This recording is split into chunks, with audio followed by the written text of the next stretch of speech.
explain it simply, you don't understand it well enough. Today, I put my understanding to the test.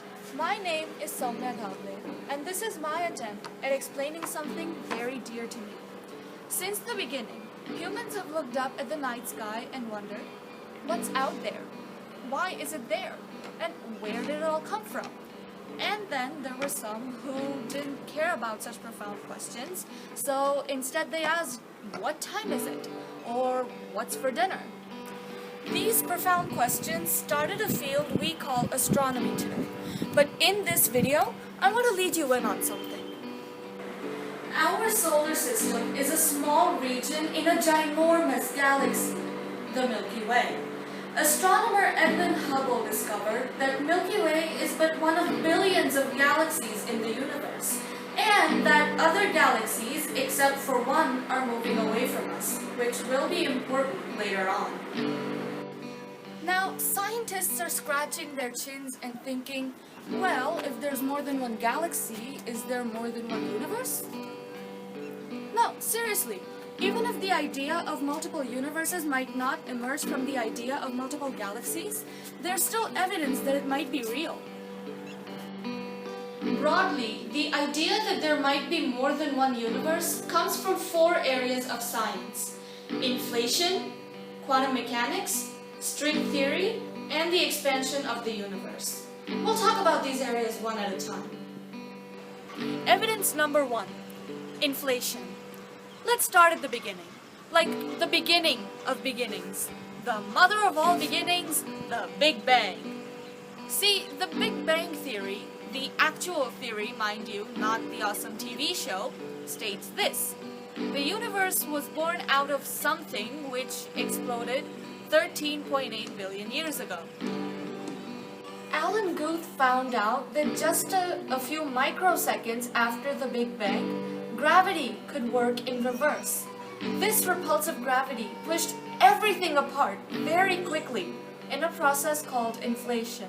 Alan Guth went to tons of renowned universities to give talks about this discovery because it had been experimentally verified, which for scientists is what makes a theory valid. Alex Vilenkin took this further by thinking, what would happen if inflation stopped? What would make inflation stop? He found out that inflation doesn't stop everywhere at once, meaning there's always some region of space where it's still happening, which further means that the Big Bang was not a unique event. But how? Inflation only happens when gravity works in reverse, which it could only have done in the extreme circumstances in the moments of the Big Bang, meaning detecting inflation in an area determines that the Big Bang just happened there mere moments ago, which means that the Big Bang was not a unique event and that new universes are being born all the time. The study of subatomic particles and their properties is called quantum mechanics, and it tells us that the universe is alive and kicking, even at the tiniest of scales. Now, there's a concept in quantum mechanics, the Heisenberg uncertainty principle. It states that a particle could be anywhere in the universe till you look for it. Your electron could be chilling in New Delhi and Mumbai at the same time, but you'll find it in London, if that's where you're looking for it. You can imagine this in real life using this example. If I were to drop the exact same amount of water from the exact same height at the exact same time, you would expect the shape of the spill to be the same too. But the shape is different. This is one of the analogies to explain the Heisenberg uncertainty principle. When the Heisenberg uncertainty principle is applied to particles, cool stuff starts to happen. See, a particle doesn't have to be confined to 3 dimensions to follow this principle. And of course, this would apply to baby universes as well. See, immediately after the Big Bang, there would have had to be a point when the universe was the size of one of these particles, which means it would have had to follow the Heisenberg uncertainty principle. So, the universe split into many different dimensions. And since it grew so big straight after that, it couldn't follow the laws of quantum mechanics anymore. And then different universes would exist in different dimensions. Evidence number 3, string theory. Atoms are made of protons and neutrons. Protons and neutrons are made of quarks. And according to string theory, quarks are made of strings. Now take a look at this guitar. I can play the E string or any other string I want. But the type of notes produced will depend on how the string vibrates. So we saw that different notes are produced for different vibrations of the string. In the same way, the different ways a string in string theory can vibrate determine the properties of an entire universe. Now, a guitar has a maximum of 126 notes, but the types of vibrations of strings in string theory are infinite. That was a problem.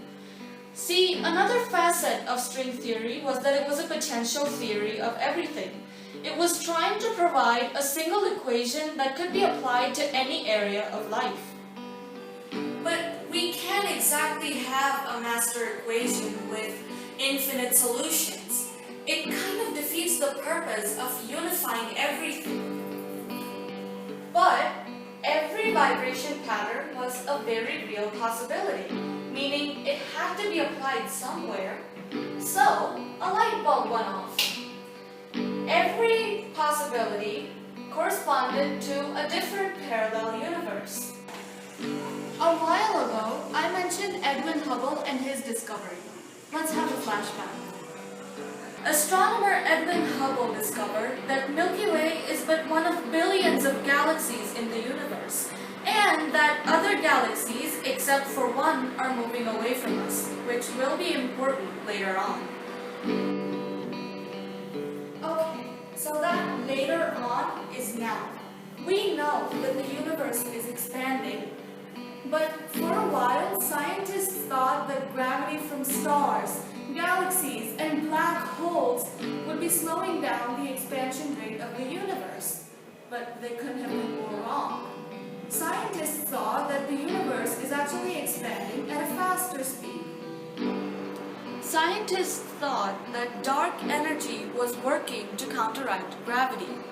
Now, dark energy, as it turns out, constitutes 68.3% of our entire universe. Where does it come from? Well, as we know, the universe is full of energy at the particle level, and this energy can be measured using today's technology. So, it was done, but the result was nothing our math could have predicted. The actual number was a decimal point, followed by 122 zeros, and then a 1. Now, if our universe was unique, we might wonder why we got this peculiar number. But think, if we're part of a multiverse, it makes sense. When you throw a die and get a 6, you're not surprised because 6 is one of 6 very real possibilities. The same way, the value of dark energy in our universe may be one of billions of numbers. Sometimes an answer doesn't present itself outright. You have to work your way toward it, try different approaches. And if all roads do indeed lead to Rome, you've got to believe that Rome may very well be a real place. Of course, all these advancements in research sound very promising, but there's still a lot that needs to be done. I know that this video left a lot of questions unanswered, but the multiverse is a vast and open-ended topic, and it's also one I'd like to study in depth in the near or distant future.